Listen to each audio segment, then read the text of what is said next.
안녕하세요. 인공지능, 머신러닝 이런 거에 좀 익숙하신 당신을 위해서 오늘은 강화학습 얘기를 좀 더 깊게 해볼까 하는데요.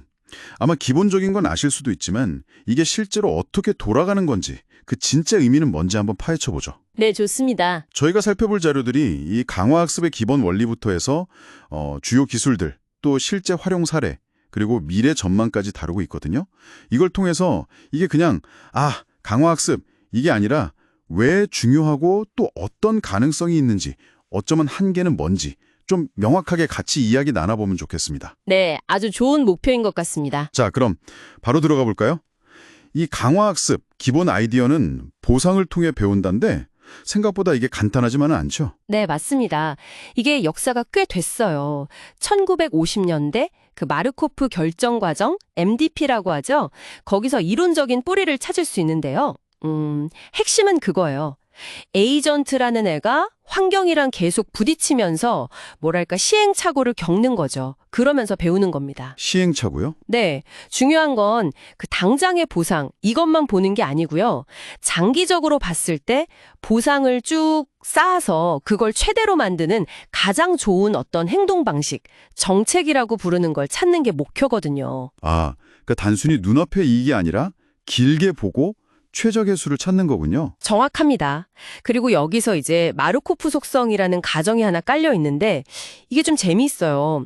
뭐냐면 현재 상태만 알면 과거 정보는 다 필요 없고 다음 행동을 결정할 수 있다는 가정이에요. 현재만 본다. 근데 그게 좀 현실에서는 과거 경험이 중요할 때도 많지 않나요?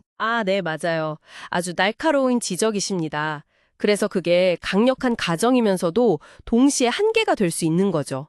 그래서 요즘 연구들은 그 가정을 좀 완화하거나 아니면 RNN 같은 걸 써서 과거 정보를 좀 기억하게 하려는 시도들도 많고요. 그리고 이 학습 과정에서 정말 본질적인 딜레마가 하나 있습니다. 바로 탐험이랑 활용 사이의 균형 문제인데요. 탐험과 활용. 그거 저 들어봤어요. 맨날 가던 식당만 가는 게 활용이고 혹시 더 맛있는 데 없을까? 하고 새로운 데 찾아보는 게 탐험이다. 이런 비유 맞죠? 네, 맞아요. 딱 그겁니다. 이게 잘못 탐험하면 시간 낭비거나 결과가 안 좋을 수 있고 또 활용만 계속하자니 더 좋은 기회를 놓칠 수도 있는 거죠. 그 균형 잡기가 정말 어렵겠네요. 네, 그래서 그 균형을 어떻게 잘 맞추느냐가 알고리즘 성능에 아주 결정적이에요. 초기에는 큐러닝이니 머싸니 하는 것들이 있었어요. 상태랑 행동 쌍마다 이거 하면 얼마나 좋을까 하는 기대 보상값, Q값이라고 하는데 이걸 표 같은 데다 다 저장하면서 배웠죠. 표에다가요? 그럼 상태나 행동 과지수가 많아지면 그 표가 엄청 커지겠는데요? 그렇죠. 사실상 불가능해지는 거죠. 상태 공간이 복잡해지면요. 여기서 바로 딥러닝이 딱 등장하는 겁니다. 딥러닝, 딥큐 네트워크, DQN 말씀하시는 거죠? 그 알파고 같은 바둑 AI 때문에 유명해진? 네, 맞습니다. DQN이죠. 이게 이제 심층 신경망, 딥러닝 네트워크를 써서 Q값을 직접 계산하는 게 아니라 근사를 해버리는 거예요. 예를 들면 게임 화면 픽셀 같은 엄청 고차원 데이터를 그냥 입력으로 받아서 바로 이 행동하면 Q값 얼마 이렇게 예측하는 거죠. 와, 그냥 이미지 보고 바로 감 예측이라니 대단하네요. 네, 이게 되면서 예전에는 진짜 엄두도 못 냈던 복잡한 문제들의 강화학습을 쓸 수 있게 된 거죠.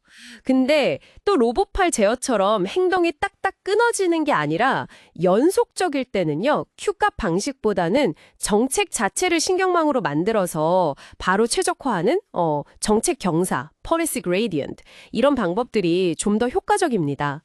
방금 말씀드린 DQN이나 정책 경사 같은 건 다 환경 모델 없이 그냥 부딪혀 보면서 배우는 모델 프리 방식의 대표적인 예고요. 그렇군요. 모델 프리. 그럼 이런 기술들이 실제로 우리 주변에서는 어떻게 쓰이고 있나요? 게임 AI는 이제 좀 익숙한데. 게임 외 분야가 사실 더 흥미진진합니다. 예를 들어 로보틱스요. 로봇이 물건 짚는 법이나 걷는 법을 배울 때 현실에서 계속 넘어지게 할 순 없잖아요. 시간도 오래 걸리고 위험하고. 그래서 보통 시뮬레이션 환경 안에서 수천, 수만 번씩 넘어지고 부딪히면서 스스로 학습하게 해요. 강화학습으로요. 시뮬레이션에서 먼저 배우는 거군요. 네. 그리고 자율주행차. 이것도 정말 중요한 응용 분야죠. 예측 불가능한 도로 상황에서 다른 차들이나 보행자랑 어떻게 상호작용하면서 가장 안전하고 효율적인 경로와 속도를 결정할 거냐. 여기에 강화학습이 쓸 잠재력이 아주 큽니다. 물론 아직 안전성 문제는 큰 숙제지만요. 듣고 보니 정말 다양한데요. 금융이나 의료 쪽은 어떤가요? 네, 금융 분야에서는 시장 상황이 계속 변하니까 거기에 맞춰서 투자 전략을 실시간으로 바꾸는 그런 트레이딩 봇 개발이나 포트폴리오 관리 같은 데 쓰이고요. 의료 쪽도 흥미로운데 환자 상태가 계속 달라지잖아요. 거기에 맞춰서 치료 계획을 그때그때 최적화한다거나 아니면 수술 로봇을 좀 더 정교하게 제어하는데 적용하려는 연구들이 활발해요. 와, 스마트 팩토리에서 공정 최적화하는 건 이미 꽤 많이 쓰이고 있고요. 이런 가능성들 때문에 시장 전망도 엄청 밝아요. 2024년에 한 527억 달러 정도 된다는데 2037년 가면 37조 달러 이상으로 커질 거라는 예측도 있더라고요. 37조 달러요? 와, 진짜 어마어마한 성장이네요. 그럼 앞으로 기술은 또 어떤 방향으로 발전하게 될까요? 몇 가지 중요한 방향들이 있는데요. 첫째는 일반화 능력. 그러니까 한 환경에서 배운 걸 좀 다른 환경에서도 잘 써먹는 거죠. 둘째는 설명 가능성. AI가 왜 그런 결정을 했는지 사람이 이해할 수 있게 설명하는 XAI랑 결합하는 거고요. 그리고 데이터 효율성. 좀 더 적은 경험으로도 빨리 배우는 거요. 마지막으로 윤리적인 문제.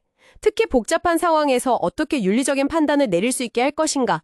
이런 것들이 앞으로 풀어야 할 핵심 과제들입니다. 들어보니까 강화학습이라는 게 그냥 보상만 쫓는 단순한 걸 넘어서 되게 복잡한 세상에서 장기적인 목표를 이루기 위한 최적의 전략을 스스로 찾아가는 정말 강력한 학습 방법인 것 같네요.